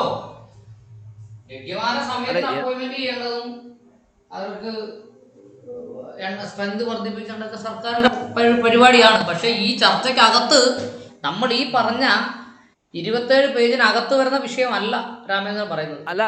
അല്ല, ഞാൻ മനസ്സിലാക്കിയൊരു കാര്യം പറഞ്ഞത്. ഇപ്പൊ ഏതായാലും ഇപ്പൊ നമുക്ക് പിന്നെ വേവലാതി പറഞ്ഞ ആവശ്യമില്ലെന്നാണ് ഞാൻ പറഞ്ഞു വരുന്നത്. അത് പറയാൻ വേണ്ടി ഞാൻ ഇത് പറഞ്ഞത് സാറേ. Okay, finish. അടുത്ത ആരെങ്കിലും ഉണ്ടെങ്കിൽ ഒരു പറയുന്നത് സംഭരണ അല്ല, സാമ്പത്തിക സംഭരണ എന്നാണ് ഇവർ പറയുന്നത്. ക്രീമിലെ സാമ്പത്തിക സംഭരണം അവർ പറയുന്നത്, പൊതുവെ പറയുന്നത്. പക്ഷെ അതിലേക്ക് വരാൻ പോകുന്നേ ഉള്ളൂ. ഇതിപ്പോ കുറെ വിത്തിൻ ക്ലാസ് കുറെ പേരെ അല്ലെങ്കിൽ ഒരു ഗ്രൂപ്പിനെ, അതേസമയം നേരത്തെ നമ്മൾ പറഞ്ഞ പി ശുക്ലയുടെ കേസിൽ വന്നിട്ടുള്ളത് ഒരു ഈ വിത്തിന്റെ ക്ലാസ്സുകൾ തന്നെയാണ് മാറ്റുന്നത്. ആ വിത്തിന്റെ കാസ്റ്റ് ലിസ്റ്റിൽ നിന്ന് കുറച്ചുപേരെ മാറ്റാൻ ഉദ്ദേശിക്കും. ഇത് ചിലപ്പോൾ ഒരു പക്ഷേ മൊത്തം ലിസ്റ്റിലുള്ള ഏറ്റവും ഉയർന്ന ആളുകളെ അല്ലെങ്കിൽ ഉന്നതിയിലെത്തിയ ആളുകളെ മാറ്റിയെടുത്തിട്ട് കുറെ പേരെ ചെയ്യുമെന്ന് ഞാൻ പ്രതീക്ഷിക്കുന്നു. അതായിരിക്കും ഒരു സാധ്യത ഉള്ളൂ. ഏതായാലും ഇതെല്ലാം ഒരു ഉപരി സഭയിലേക്ക് പോയി ചർച്ച ചെയ്തിട്ടല്ലേ ഇതിനൊരു തീരുമാനം ഉണ്ടാവുള്ളൂ. ഇതൊരു നേരിട്ട് ഇംപ്ലിമെന്റ് ചെയ്യുമെന്ന് എനിക്ക് തോന്നുന്നില്ല. ശരിയാണോ? അതൊക്കെ ശരിയാണ്. സുപ്രീം കോടതി ഓർഡർ വരികയാണെങ്കിൽ സംസ്ഥാന ഗവൺമെന്റുകൾക്ക് വേണമെങ്കിൽ നിയമം ഉണ്ടാക്കാം. അല്ല, ഇതിപ്പോ ഈ ഓർഡറിൽ തന്നെ അവർ പറയുന്നത് ഇതൊരു ഒരു ഉന്നത ഇതിലേക്ക് വിടണമെന്ന് തന്നെയാണല്ലോ പറഞ്ഞിരിക്കുന്നത്. 7 അംഗ ബെഞ്ചിലേക്ക് വിടണമെന്നാണ് ഇത് പറഞ്ഞിട്ടുള്ളത്. അതെ. അപ്പൊ അത് വരുമ്പോഴല്ലേ ഒരു ഫൈനൽ തീരുമാനം ആകൂടെ. മുന്നേ ഇല്ല, അതൊരു സാധ്യതയുണ്ട്. 7 അംഗ ബെഞ്ചിന്റെ ജഡ്ജ്മെന്റ് വന്നിട്ടേ തീരുമാനമാവുള്ളൂ. ശരിയാണ്. പിന്നെ അപ്പൊ അത് കുറച്ച് സാവകാശം ഉണ്ടെന്ന് മാത്രമല്ല, അത് നമുക്ക് ആശ്വസിക്കാനുള്ള സാവകാശമല്ല. ഇതിലൊരു ക്രക്സ് ഓഫ് ദി ഇഷ്യൂ എന്ന് പറഞ്ഞാൽ സാമ്പത്തിക സംഭരണം കാലക്രമേണ വരും. അതിപ്പോ ഇന്ദിരാസ്വാമി കേസും ഒക്കെ അവർ കോട്ട് ചെയ്യുന്നതിന്റെ പ്രധാന ഉദ്ദേശം സാമ്പത്തിക സംഭരണത്തിൽ തെറ്റില്ല, അതാണ് ഒരു ഇൻഡിക്കേഷൻ എന്നാണ് എനിക്കിത് മനസ്സിലാക്കാൻ കഴിഞ്ഞിട്ടുള്ളത്. അത് നേരത്തെ തന്നെ ഉള്ളതാണ്. ഇപ്പൊ കുറച്ചുകൂടി ഇതുപോലെ ഓരോ കേസുകളും അതേ ഇതിലാണ് വരുന്നത്. രണ്ടാമത്തെ ഒരു കാര്യം, സാർ പോയോ? സാറൊരു ഒരു വ്യക്തിയായിട്ട്, ഒരു നേതാവുമായിട്ട് സംസാരിച്ച, ടെലിഫോണിൽ സംസാരിച്ച, ഈ വിഷയത്തെ പറ്റി സംസാരിച്ച ഓഡിയോ ക്ലിപ്പ് അവരൊരു ഗ്രൂപ്പിൽ ചർച്ചയ്ക്ക് കിട്ടിയ സാധനം. അതിനകത്ത് ഈ വിഷയമല്ല സാർ അത്. സംവരണമായിട്ട് ബന്ധപ്പെട്ട വിഷയമാണ് ഇത്. അതിനകത്ത് രണ്ട് സംവരണവുമായി ബന്ധപ്പെട്ട വിഷയമാണ്. എനിക്ക് അതിന്റെ റിപ്ലൈ അയച്ചു തന്നവര് ആണല്ലേ. അല്ല, അതിനകത്ത് എന്നല്ല, അവരതിനകത്ത് ചർച്ച ചെയ്തപ്പോ രൂക്ഷമായിട്ട് പിന്നെ ബാലപ്രസന്റിന്റെ അഭിപ്രായം ശരിയല്ല, തെറ്റാണ്, ടോട്ടലി തെറ്റാണെന്നു. അപ്പൊ ഞാൻ പറഞ്ഞു വരുന്നത്, നമ്മൾ ഇത് അവരോട് ചർച്ച ചെയ്യുമ്പോൾ പോലും ഇതൊരു വ്യക്തിപരമായ അഭിപ്രായമാണ്, ഇതെന്റെ വ്യക്തിപരമായ അഭിപ്രായമാണ്, ഇത് നിങ്ങൾക്ക് പലർക്കും വേണമെങ്കിൽ ചർച്ച ചെയ്യാം. പക്ഷെ ഇത് പൊതുവേദിയിൽ ചർച്ച ചെയ്തിട്ട് ഇതിന് വരേണ്ട ആവശ്യമില്ല. നിങ്ങൾക്ക് ചർച്ച ചെയ്യാൻ വേണ്ടി ഉപയോഗിക്കാവുന്നതോ. ഇത് എന്റെ വ്യക്തിപരമായ അഭിപ്രായം, ഇതിനകത്ത് ആരും അതിനകത്ത് ഇടപെടേണ്ട കാര്യമില്ലെന്ന് വേണമെങ്കിൽ ഏത് കാര്യം ഇതൊരു വിഷയം നമ്മൾ ചർച്ച ചെയ്യുന്നവർ പലർക്കും ഈ സാധനം എത്തിയിട്ടുണ്ട് ഈ വിഷയം. അപ്പൊ അവര് പലപ്പോഴും കാണുന്ന ബലപ്രസംഗം ശരിയല്ല. ഞാൻ പറയുന്നതൊന്നും എനിക്ക് തെറ്റൊന്നുമില്ല. AS4 സംഘടന ഉണ്ട്, അറിയാലോ.